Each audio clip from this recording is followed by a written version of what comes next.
lançando sobre ele toda a vossa ansiedade. Mas por que você ainda não consegue descansar?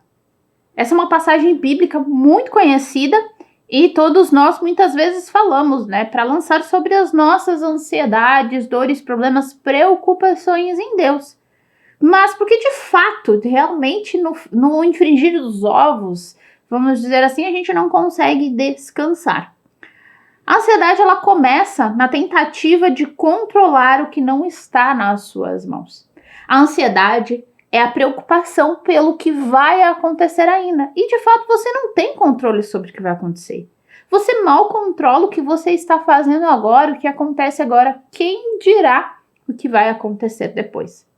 Muitas vezes as pessoas estão ansiosas porque estão sobrecarregadas de automações, visões, TVs, informações da internet, muitas coisas que vão entrando sem filtro nenhum. Você rola o feed a todo momento, você muitas vezes não tem paciência de assistir um programa de 10, 15 minutos. Você quer vídeos rápidos, coisas rápidas que resolvam para ontem, que aconteçam para ontem. Isso é a sua ansiedade dando muitos sinais de que você está dominado pela era digital. É isso mesmo. Foi provado cientificamente recentemente que expande-se 83% dos diagnósticos de TDAH em crianças. Ele é resolvido tirando a tela 2 horas por dia. Ou seja, um estudo tão grande, estudo feito por Harvard e por aí vai, várias universidades de nome, sobre diagnóstico falso de TDAH ser só simplesmente excesso de tela. Isso já diz muita coisa, não é mesmo? Então, que tal você se deixar levar pelo esperar, pelo ficar sem tela? Eu tenho feito isso na minha casa todos os finais de semana, é totalmente sem celular. A gente pega à noite para responder alguma mensagem urgente ou atender alguma ligação urgente. E quem já é próximo já sabe. Quer falar comigo no final de semana? Me liga. Feriado, quer falar comigo? Me liga. E trabalho, praticamente zero. A gente se condiciona a meia hora no sábado, meia hora no domingo para mexer no telefone. E por que radical dessa forma? Para extinguir a ansiedade. Para poder ver se realmente o diagnóstico que deram para o meu filho do meio de TDAH é realmente real ou era somente excesso de informação.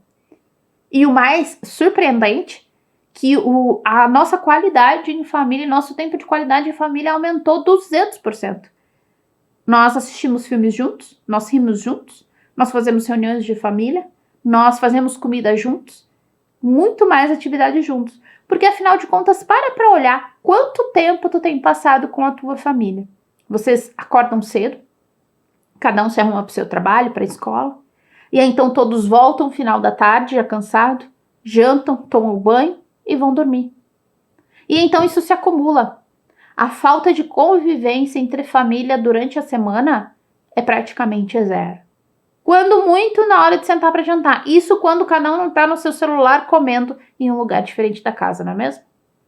Então aí depois você se pergunta por que você está tão ansiosa. Porque mesmo orando, buscando a Deus, fazendo a sua parte, meditando, as coisas não mudam. A ansiedade, ela começa na tentativa de controlar o que não está nas suas mãos. Quando você tem as coisas que você não sabe que não vai mudar, que não consegue mudar, que está além do que você pode fazer, e você mesmo assim tenta ter controle de tudo, você entra na ansiedade.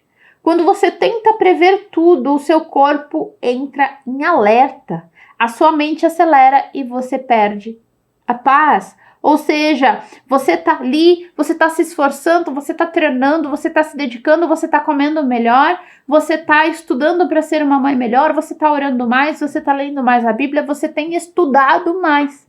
Mas aí você pega o bendita rede social e vê alguém que tem os mesmos filhos que você, o mesmo salário às vezes que você, a mesma profissão que você e ela tá fazendo 10 vezes mais.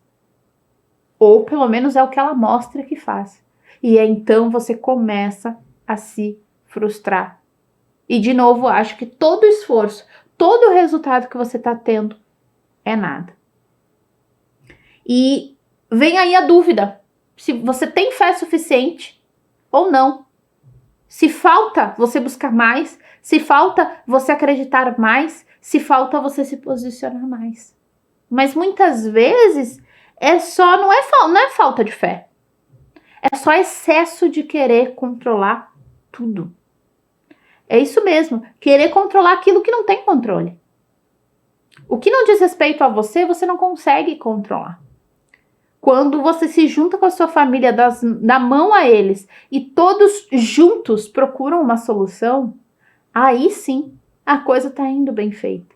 Aí sim a ansiedade começa a sumir, porque o seu corpo, a sua mente relaxa e sabe que você tem outras pessoas que vão resolver contigo, que vão dar a mão com você e vão fazer também. Ambientes que ajudam a reorganizar a mente e as emoções, como a sua casa, a sua igreja, o seu grupo de amigas, o seu grupo, até nas redes sociais, mas aquele grupo que te ajuda a organizar, que você entra com esse propósito de todas eles estarem conversando sobre um problema em comum e encontrando uma solução. Isso faz diferença. Eu te indico fortemente que você faça um compromisso com você mesma, com ninguém mais. Que você escolha abrir mão de 1 hora de celular para ficar 1 hora com a sua família. Não vai ser fácil, não vai ser cômodo, não vai ser algo que vão receber na hora ali, mas vai ser muito poderoso, vai ser muito edificante, vai ser muito transformador, eu te garanto.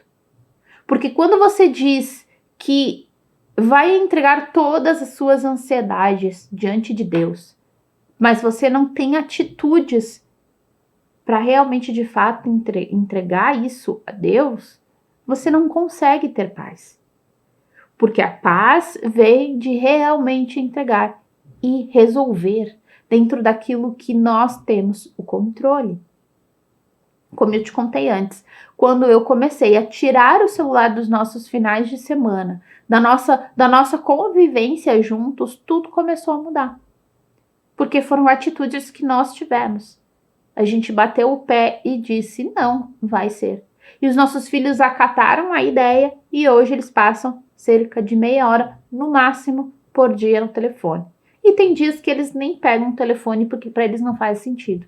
Porque eles querem assistir um filme junto, eles querem conversar, eles querem brincar, eles querem ser crianças normais.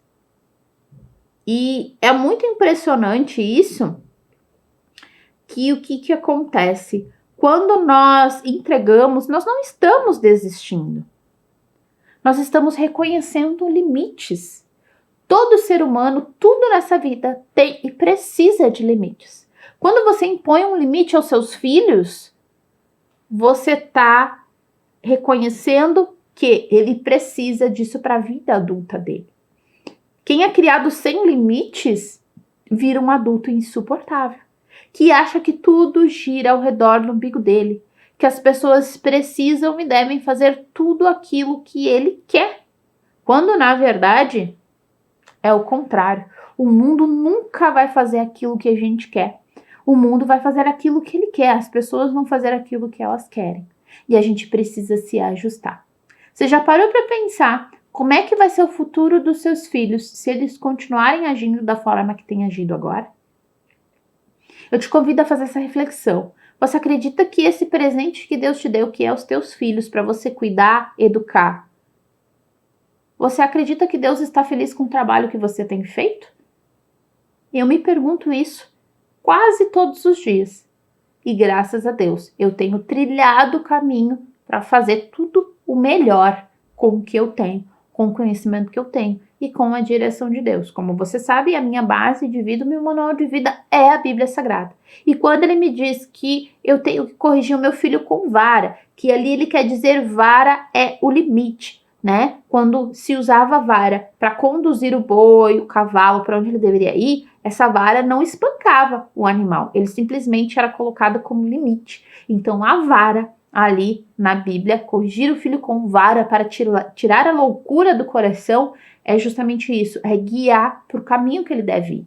É quando você perceber que ele está saindo do caminho, você, coloca a vara e traz ele de volta para o caminho. Isso é a sua função, isso é a minha função enquanto pai e mãe. Não tem como fugir. Quando a gente foge, o prejuízo vem e vem para ontem. Não espera o teu filho estar ali maior, mais velho, ou ele ser pai. Não. Vem rapidamente e a gente sente muito, muito pior. Existe um ditado que eu cresci com a minha mãe dizendo para mim que é melhor que você chore agora do que eu depois. É um ditado forte, porque para pensar um momento e dizer isso, né? É melhor que você chore agora do que eu depois.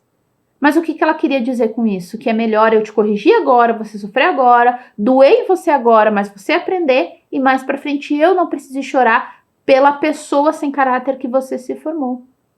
É pesado, é duro ouvir isso? Claro que é. Mas você precisa abrir os olhos assim como eu abri os olhos na minha vida. Porque muitas vezes eu achava que a minha mãe era dura por dizer isso. Que a minha mãe não me amava por dizer isso. Mas pelo contrário, eu percebi. Graças a Deus, cedo, antes de começar a criar os meus filhos. Que quando ela dizia isso, era pro meu bem. Quando eu olho para os lados e vejo o futuro dos meus primos que foram criados junto comigo. E ver que todas as minhas tias que diziam que minha mãe era dura demais, pegava no pé demais, dava limite demais, elas faziam o contrário do que minha mãe fazia. E sim, alguns primos meus estão na vida do crime, infelizmente. Por quê? Porque não tiveram a vara da correção para seguirem pelo caminho que precisa seguir. Porque essas mesmas tias diziam, você pega pesado demais, eu vou ser autoritária demais. Então, é o futuro que mostra o resultado disso.